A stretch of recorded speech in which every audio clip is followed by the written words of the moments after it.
welcome to Nursing with Koi. My name is Wangoi Mwangi and I'm a Kenyan RN. I do videos on nurse education, patient teaching as well as health education. Today I come back with a video on endometriosis, and this is a very common condition among women of reproductive age, that is from at least 14 years going all the way to 49, and it could go beyond.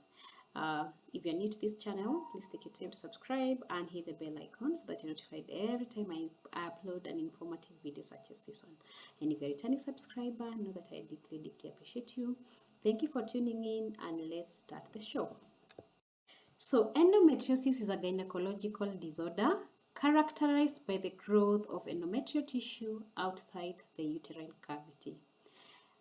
The endometrium is one of the layers of the uterus. In another video, I had explained that we have 3 layers making up the uterus, and the first layer is the endometrium, which is where the baby attaches, or the innermost layer. Then we have the myometrium, which has the smooth muscles or the muscular layer, and then we have the serosal layer, which is the perimetrium. So this disease is where we get endometrial tissue away from the uterus. If the endometrium is within the uterus, that's okay. But if deposits of the endometrial tissue are found elsewhere, there could be trouble. Endometriosis can sometimes be a difficult condition to diagnose, and it is a chronic condition that can affect your physical, sexual, psychological, and social well-being. Common symptoms usually include pelvic pain, that is very painful, sometimes heavy irregular periods, painful intercourse, bloating or a sense of fullness, and many more. It can cause pain during sex or after sex and can lead to fertility problems. Treatment options include pain relieving medications, hormonal therapy, as well as surgery. So let's dive right in. So discussing the pathophysiology of endometriosis, this again begins with what I said earlier, and this is the deposits of endometrial tissue outside the uterus, and usually it thickens and breaks down and bleeds each month. So endometrium tissue or layer is usually responsible for the menstrual shedding that happens every month and every cycle in a woman's reproductive cycle or menstrual cycle. So since we have endometrial tissue deposited elsewhere, it will still do the shedding despite the fact that it will not come out through the normal way. This blood will not be able to exit the body, and therefore it becomes traps. When it is trapped, it forms cysts, and these cysts could then lead to scar tissue and adhesions, which may cause infertility later on in life. On the other side, it could irritate the surrounding tissue, which results to pain as well. That is why the most common symptom of endometriosis is that pain, especially that does not go away with the normal analgesic treatments. Again, it is diagnosed later when someone is trying to conceive, but they are not able despite thinking they have been normal all their time and have been receiving their menses as usual. So let's see what else could happen with endometriosis. So the cause of endometriosis is not known exactly, but about 10 to 15 women of reproductive age will suffer endometriosis. 40% of infertile women are affected by endometriosis, and those who experience oxidative stress affects the biological molecules and inflammatory response elements, and this could actually result to endometriosis or from endometriosis. It is a hormonal response that illustrates simulation in the steroid hormone production. This we'll see further in the presentation during this video. And then an important part of endometriosis mechanism is related to alterations in inflammatory factors and cellular immunity. Therefore, since we do not know what exactly causes endometriosis, there are different theories that try to explain the pathogenesis of endometriosis. In some, it's about their genetic makeup, and some genes are involved in the cell cycle, causing cell adhesions, inflammation, growth factors, and hormones receptors that are important in endometriosis. So let's continue and see. So here we have a visual representation of endometriosis showing the anatomy of the reproductive organs in a female, and again showing deposit of endometrial tissue outside the uterus.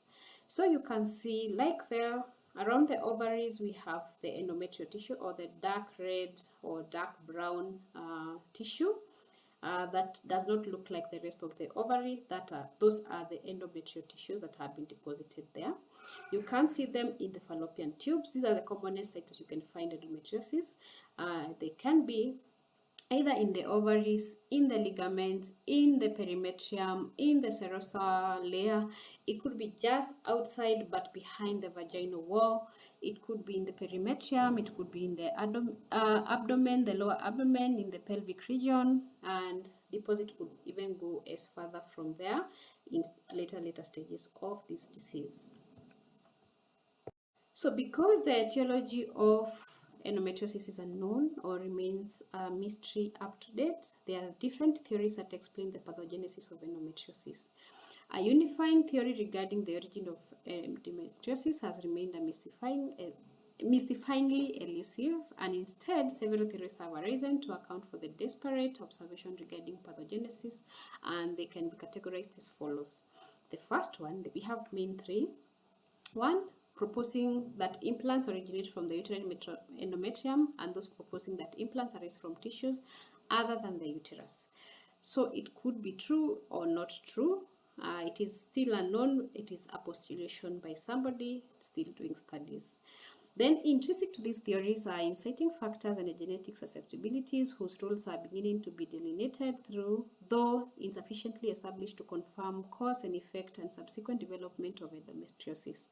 For examples, there are reports linking endocrine disrupting chemicals, EDCs, with endometriosis, suggest these endogenous or exogenous estrogens are as potential transforming inductive or stimulant candidates in the theories of endometriosis pathogenesis, meaning that these endocrine disrupting chemicals actually cause the endometriosis. Then the developmental timing of action of such agents and their roles in influencing other systems that predispose to endometriosis must be considered in the concept of genetic makeup or background, as well as stimulus-driven reprogramming of the female reproductive tract. So continuing with these theories, the first theory is about the regurgitation theory, and this is the most favored theory. And this one postulates that during menstruation, blood should flow out from the uterus down to the cervix and through the vagina. It is collected and discarded, and the menstrual flow or that cycle finishes, or the shedding finishes for that cycle. Then we wait for the next cycle.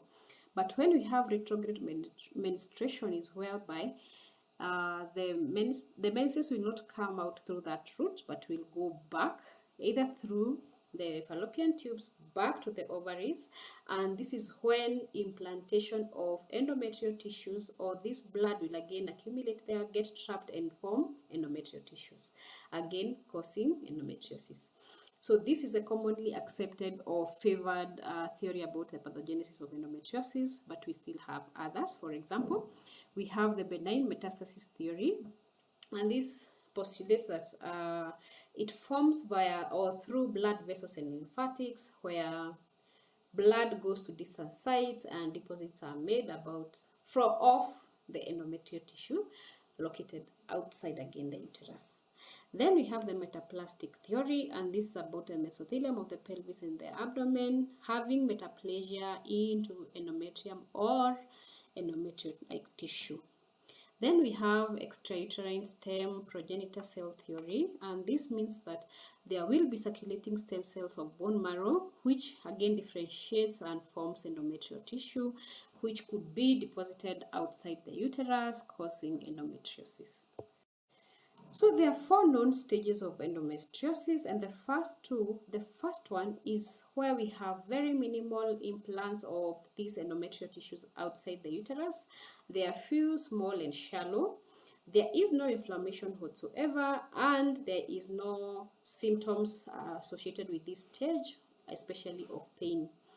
But this does not mean that this first stage of endometriosis are minimal or has no impact on life.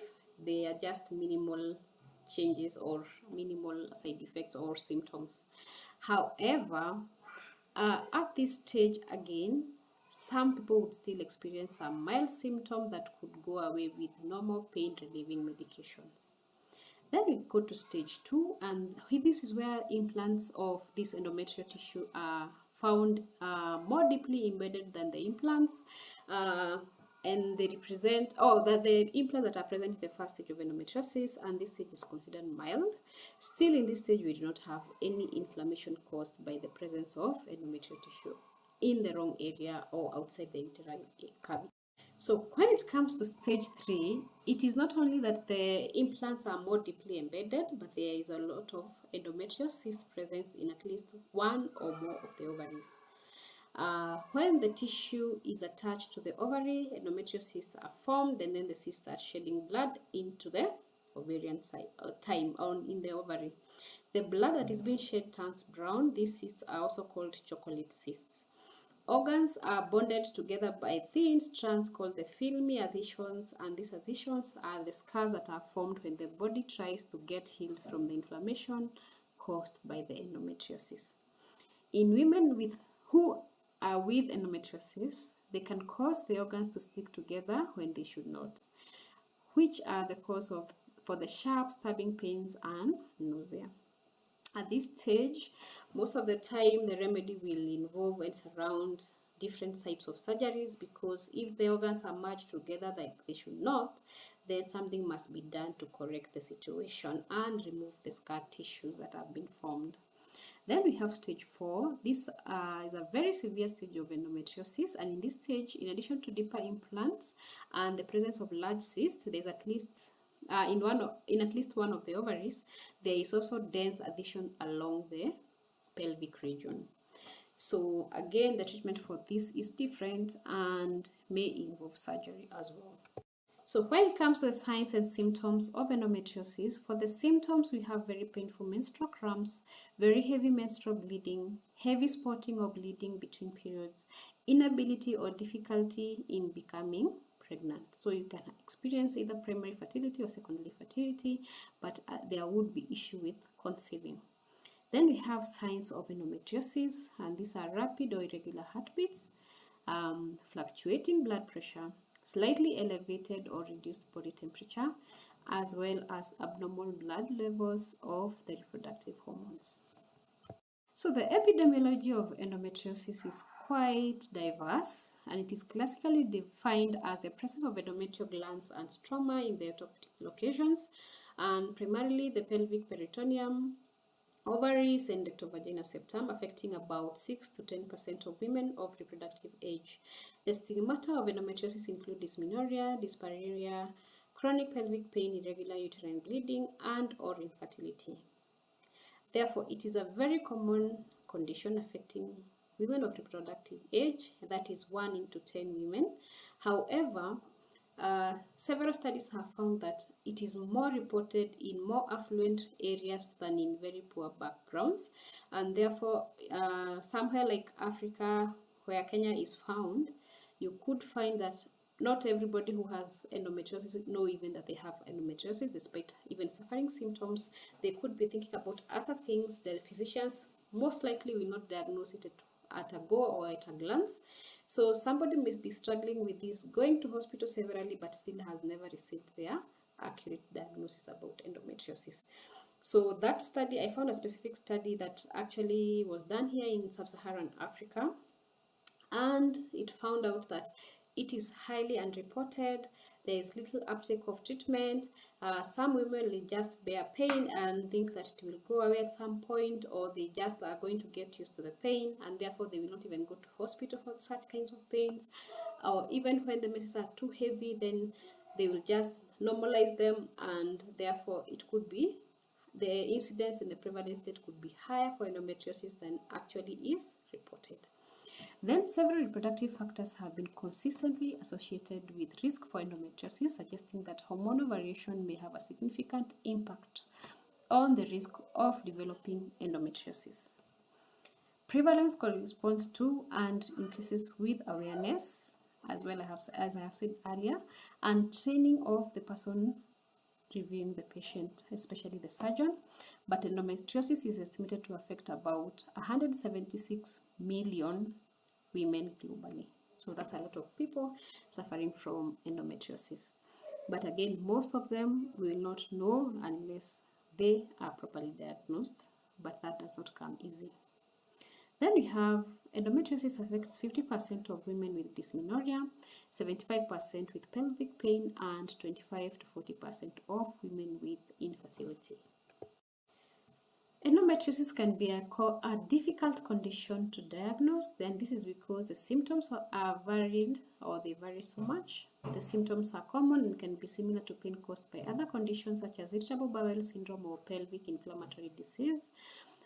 Different women will experience different symptoms, that's another reason, and then some women will have no symptoms at all. Due to lack of awareness, endometriosis is an often underappreciated diagnosis. Women and girls with the disease suffer a delay in diagnosis on average 7 to 12 years, and may present to many physicians before their pain is addressed. Sadly, that is a very sad statistic to think about. So you can imagine you have the pain, you have gone to the person who is trained to actually treat you, but they cannot treat you because they do not even take that pain seriously enough, or they are not able to, for some reason, tell that you may have or rule out endometriosis. Then, moreover, the disease may be mistakenly dismissed as a routine menstrual pain, particularly in younger women. They may be seen as malingering or trying to avoid school or cutting classes just to have a quiet time relaxing. The tests for diagnosis include pelvic ultrasound, transvaginal ultrasound, and of course these are to visualize the features of endometriomas, or how the endometrial or the reproductive organs are like, and to see if there are any solid masses that are devoid of vascularity. Then laparoscopy, it is the gold standard for diagnosing endometriosis, and therefore somebody will have to open somebody up, a minimally invasive procedure, which is called conservative surgery, to get samples to actually analyze in the lab. Then we have MRI that enables very small lesions to be detected and can distinguish between the hemorrhagic signal of endometriotic lesion due to its very high spatial resolution.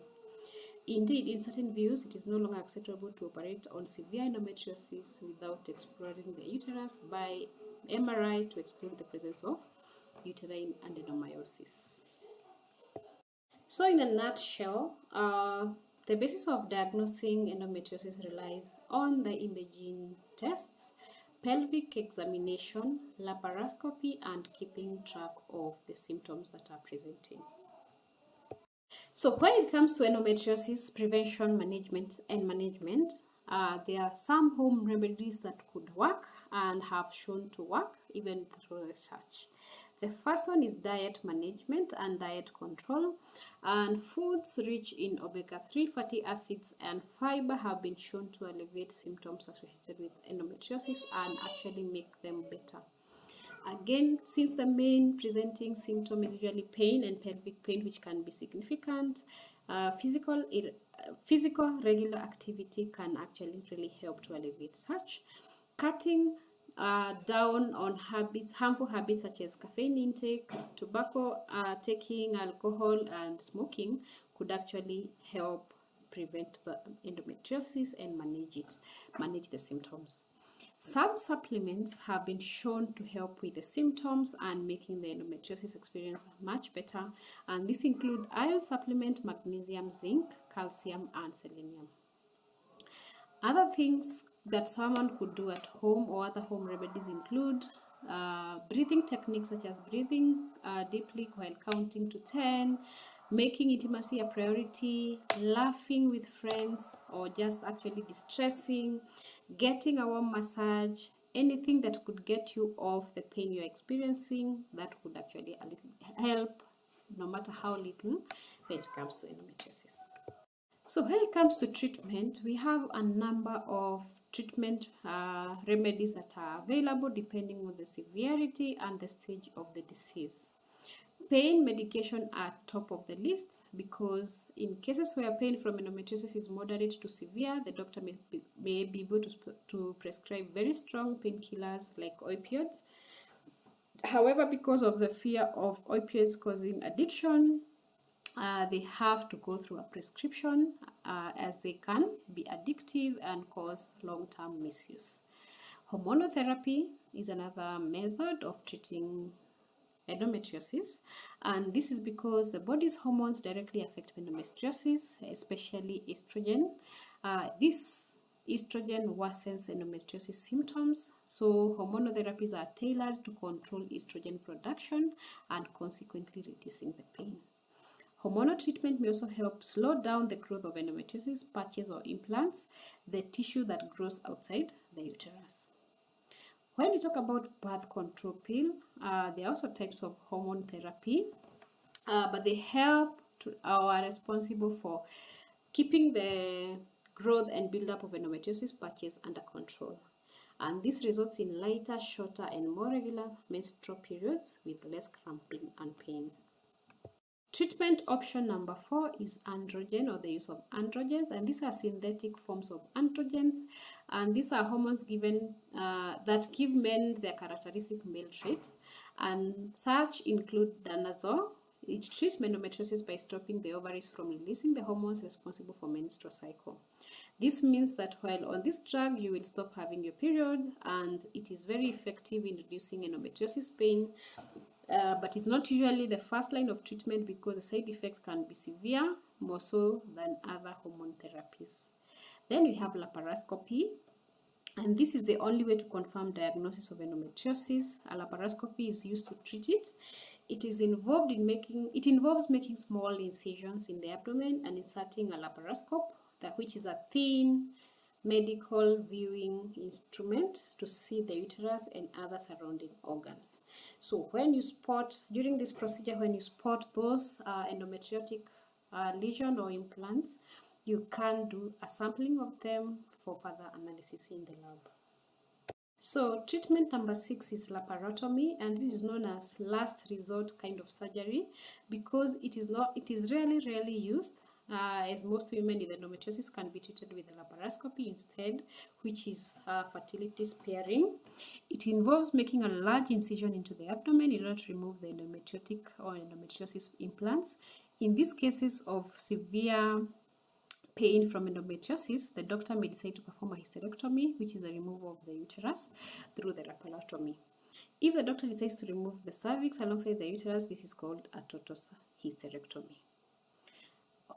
Another treatment for this is over-the-counter therapies, or OTC. This is if the pain from endometriosis is mild. If you're having either stage 1 or stage 2, one may use over-the-counter pain medication like non-steroidal anti-inflammatory drugs NSAIDs successfully. However, you cannot use them in a long term because a solution needs to be found. As you continue to use NSAIDs for a long time, they could lead to other issues such as gastritis, kidney and liver issues because of overuse of chemicals or drugs. Then we have home remedies like we had begun, and I talked about the diet, the exercise. Sitz baths have been known to actually help when there is this cramping and when there are those very painful periods. Sitz baths have been shown to help. So treatment number 9 involves the gonadotropin releasing hormone, agonist and antagonist, to block the production of estrogen, which stimulates the ovaries. Estrogen is a hormone that is mainly responsible for the development of female sexual characteristics. Blocking the production of estrogen prevents menstruation and creates an artificial menopause. This therapy has side effects like vaginal dryness and hot flashes, and therefore taking small doses of estrogen and progesterone at the same time can help prevent these symptoms. Danazol we had covered when we were talking about remedy number 5, so I'm not going to touch to it now. So in a nutshell, when it comes to the management of endometriosis, you will have hormonal therapy, pain medications that comes top of the list, then home remedies such as dietary changes and increasing the omega-3 fatty acids in diet. Such other home remedies may include having sitz bath, taking massages, doing those things that could actually help one decompress, and then surgical options, either laparoscopy or laparotomy, depending on the goal of treatment, whether it is conservative surgery or last resort surgery or curative surgery. So endometriosis and fertility Endometriosis can be associated with severe pain and fertility problems. About 30 to 40% of women with endometriosis have some trouble conceiving. The reason for this is not well understood, and scarring of the reproductive tract or hormonal factors may be involved. Over time, endometrial implants may grow or cysts may result because of endometriosis, which may cause fertility problems. Endometriosis may incite scar tissue formation within the pelvis, making again fertility an issue. And if the ovaries and fallopian tubes are involved in this scarring, the mechanical processes involved in the transfer of fertilized egg into the fallopian tube may be altered, again causing infertility. Alternatively, the endometriotic lesion may produce anti-inflammatory substances which may adversely affect ovulation, fertilization, and implantation. So these three were the references that were used to develop this content for endometriosis. There is a lot more that could be said about endometriosis. However, this gives a brief overview about these conditions and raises awareness about endometriosis because it's quite a common symptom. And especially in teenage girls, it is not taken as seriously as it should, and someone could actually be really suffering and genuinely, since it affects about 1 in 10 women. So assuming a girl school that has about 800 women or students, then if we take 10% of 800, it means about 80 students may be suffering from endometriosis in that case. Therefore, if you find those people who actually complain about very painful menses, or they are not able even to go to work or school, it is important to do further investigations because it would speed up their diagnosis as well. So thank you so much for watching through this video and for supporting Nursing with Koi. We have grown so much. Within 4 months, we are almost getting to 200 subscribers, and to this I say thank you so much for supporting this channel. Please continue subscribing, commenting, liking, and sharing with your friends so that this community even grows further and gives me an encouragement to continue making informative videos that are very educative on different topics within the nursing, fraternity, or within the medical field basically. So thank you and bye.